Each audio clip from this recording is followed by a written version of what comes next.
மாண்புமிகு உறுப்பினர் திரு தம்மிமுன் அன்சாரி அவர்கள்.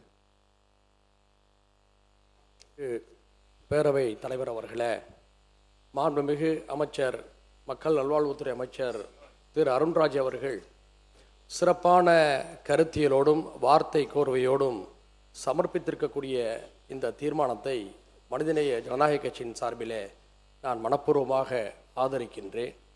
அன்பு தங்கை அனிதா தொடங்கி அன்பு தங்கை அனுக்கிரகா வரை அதிகாரப்பூர்வமாக தமிழ்நாட்டில் நீட் பாதிப்பால் 31 பேர் உயிரிழந்திருக்கிறார்கள். இன்னும் எண்ணற்றோர் இறந்திருக்கிறார்கள். ஆனால் அவை அதிகாரப்பூர்வமாக இந்த காரணத்துக்காக என்று தெரிவிக்கப்படவில்லை. இது தமிழ்நாட்டில் மட்டுமல்ல, இந்தியா முழுவதுமே நடைபெற்று வருகிறது. ஆனால் இந்த அநீதிக்கு எதிராக சமூக நீதியின் தாயகமான தமிழ்நாட்டில்தான் முதல் போர் குரல் எழும்பியது. அந்த போர் குரல் தான் இன்று இந்தியா முழுக்க எதிரொலித்துக் கொண்டிருக்கிறது. எனவே நிறைவேற்றப்படக்கூடிய இந்த தீர்மானத்தை ஒரு சடங்குக்காக செய்துவிட்டோம் என்ற வரலாற்றுப்படி நம் மீது விழுந்துவிடக்கூடாது.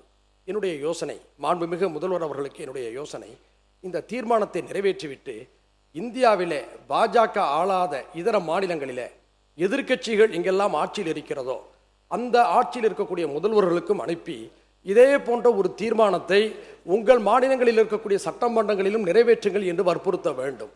ஏனென்று சொன்னால் தமிழ்நாட்டிலிருந்து மட்டும் எழக்கூடிய ஒரு குரல் மட்டுமே இதை மாற்றி அமைத்து விடாது என்ற யதார்த்தத்தை புரிந்து கொள்ள வேண்டும். நாடு முழுக்க இந்த கருத்தியலை வலிமைப்படுத்த வேண்டும். அந்த கருத்தியலை வலிமைப்படுத்துவதன் மூலமாகத்தான் நாடெங்கிலும் இந்த குரலை செம்மைப்படுத்தி இந்த தீர்மானத்துடைய வெற்றியை நாம் பெற முடியும் என்ற யோசனை நான் முன்வைக்கின்றேன். அது மட்டுமல்லாமல் நேற்றைய தினம் நான் வைத்த இந்த கோரிக்கை இன்றைய தினமே நீங்கள் ஏற்று ஒரு தீர்மானத்தை கொண்டு வந்திருக்கிறீர்கள். என்னுடைய நன்றியும் தெரிவித்துக் கொள்கிறேன். தற்போது இந்த தீர்மானத்தை வலியுறுத்தி 4 பேர் பட்டினி போர் நடத்தி கொண்டிருக்கிறார்கள்.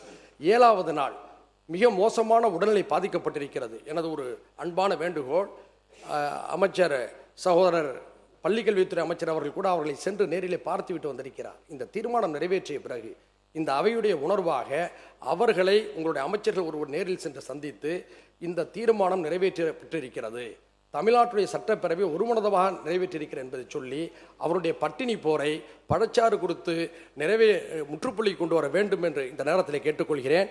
சிலர் இந்த நீட்டை ஆதரிக்கிறார்கள். அவர் சொல்லக்கூடிய பசப்பான காரணங்கள் என்பதை பெரியார் பாதையில் சென்று நாம் புரிந்து கொள்ள வேண்டும்.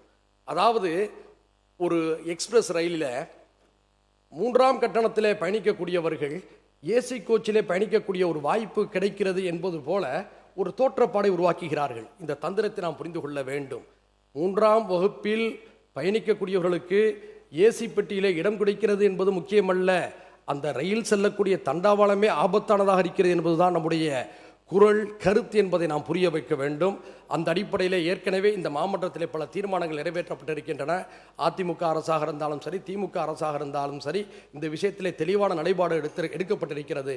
அந்த வகையில் எடுக்கப்பட்டிருக்கக்கூடிய இந்த தீர்மானத்தை நான் வரவேற்கிறேன். இந்த அரசுக்கு நன்றியை தெரிவித்துக் கொள்கிறேன். நன்றி. பிளே ஸ்டோர் மற்றும் ஆப் ஸ்டோரில் இருந்து பாலிமர் செயலியை QR கோடு மூலம் பதிவிறக்கம் செய்யுங்கள். செய்திகளை உடனுக்குடன் பெறுங்கள்.